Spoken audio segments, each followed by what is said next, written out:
Okay, so now we're going to take a look at how to actually pass arrays as arguments into our methods. So essentially we're going to be seeing an array as the data type for one of the parameters in a method definition. So our arrays, as we saw previously, the variables are going to be reference variables. They hold a reference to an array somewhere else in memory. So whenever we're dealing with our arrays for our methods, they're going to be passed by reference into those methods. So in the following example, we see the R parameter, the ARR, just short for array. That parameter will hold the same reference as the numbers variable. So based on what was previously discussed about copying arrays, we should keep in mind some issues that may arise because of this passing by reference. So what's going to happen in this particular example right here, in the main method, this first little part at the top of this example, we are declaring an array. So we have int array called numbers. We initialize it to the first 5 prime numbers, 2, 3, 5, 7, and 11. We then make a call to the showArray method. So you can see the other method right there, and we're passing in numbers. So what's going to happen is that the reference that numbers holds, that's going to get passed over to the parameter, which is that int array called R, just ARR. And so now that parameter and the numbers variable, those will both hold the same reference. So again, we could run into the same sorts of problems that we saw before when we were trying to copy some array into another variable, where because they both point to the same array, because they both reference the same array, if you make a change using one, then the other is going to observe that same change. In this particular example, with what I've got so far, we're not really going to have to worry too much about that. All that the showArray method is going to do is just take the array and then print out the items at each position of it. So we're not really trying to modify the contents of that array in any way. So in a moment, I'll go ahead and put this together. In addition to writing out this code, I'll make some adjustments to showArray to also demonstrate what would happen if we start modifying the contents, and also how we could go about fixing that. So primarily, we'll just see that repetition of copying arrays from the previous video. So I'll go ahead and minimize this. I'll come over to NetBeans. Go ahead and create a new project. So this will be a new Java application. Go ahead and click Next. So for this one, since I'm dealing with passing arrays as arguments, or using them as the parameters of a method, I'm going to call this particular project my passing arrays project. Go ahead and click Finish. And then right here, we'll go ahead and start putting together the code for this. But first, we'll go ahead and get rid of the comments and adjust the style a little bit.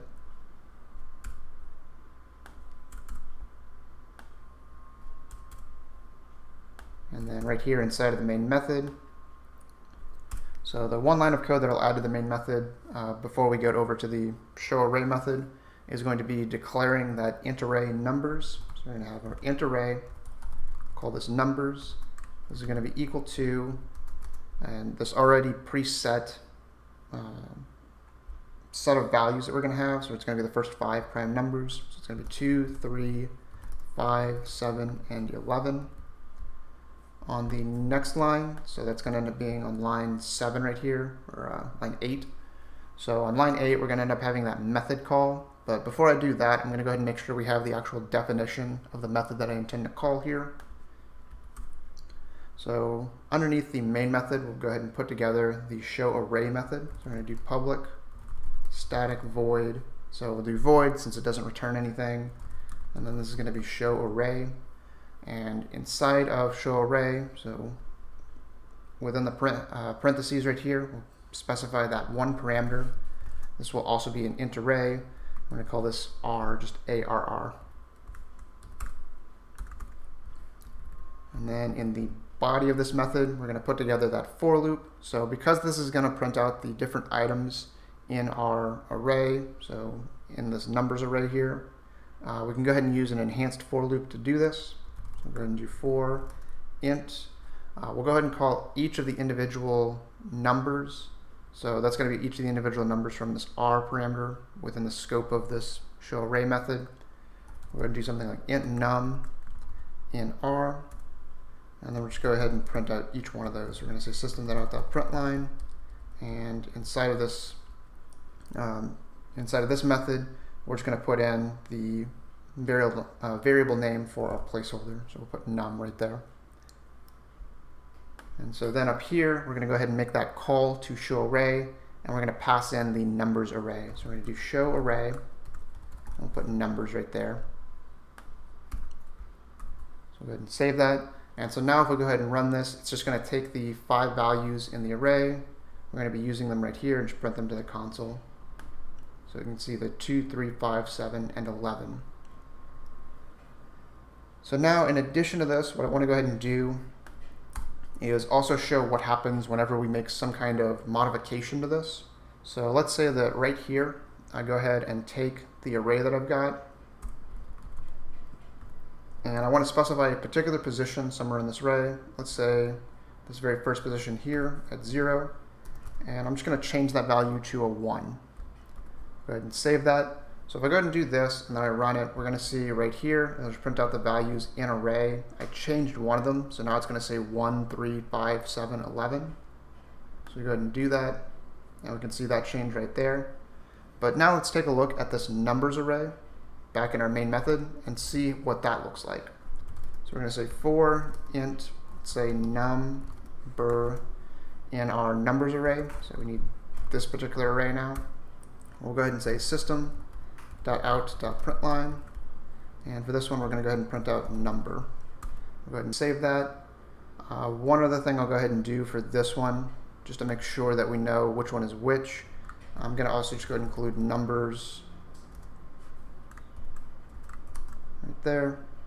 So that way we can go ahead and see all the ones that have numbers in front of them. That's corresponding to what's being printed out from this for loop, so we can kind of differentiate between one and the other.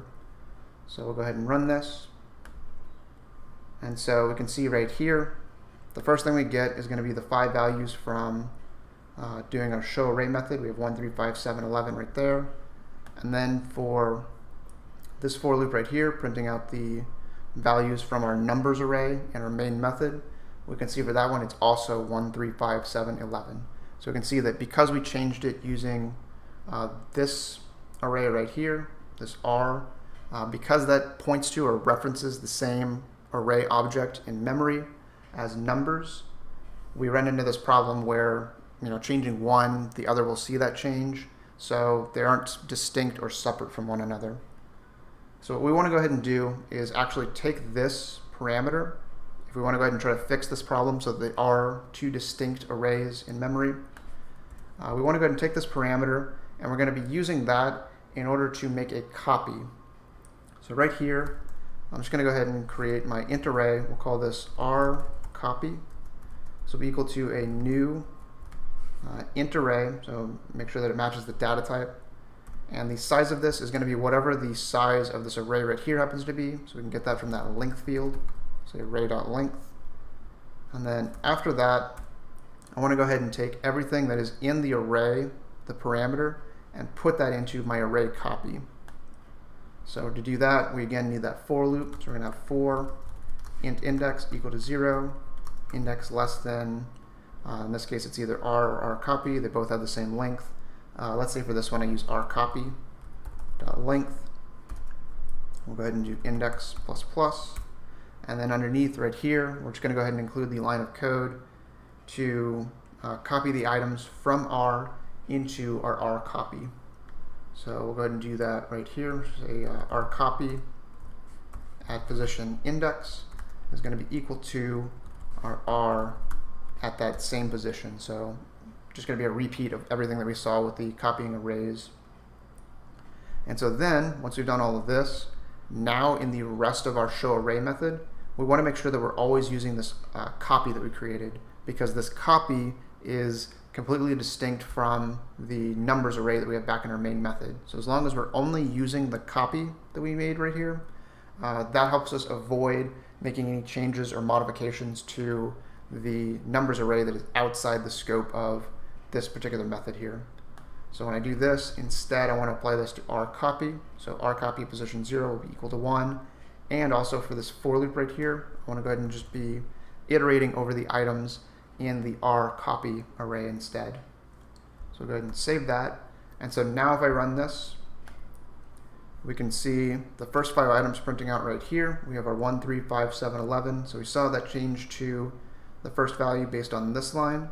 But now if we take a look at the rest of our output, we see that we don't have that change with the numbers array. So we managed to create 2 distinct copies of this array object. And we can go ahead and modify one without affecting the other. All right, so at this point, this is going to cover everything that I wanted to say about being able to pass arrays into methods and possibly making sure that if you're going to modify them, that you do that properly. In the next video, we're going to start taking a look at some additional array algorithms. We're also going to take a look at how to compare the contents of 2 arrays to see how 2 arrays are equivalent to one another.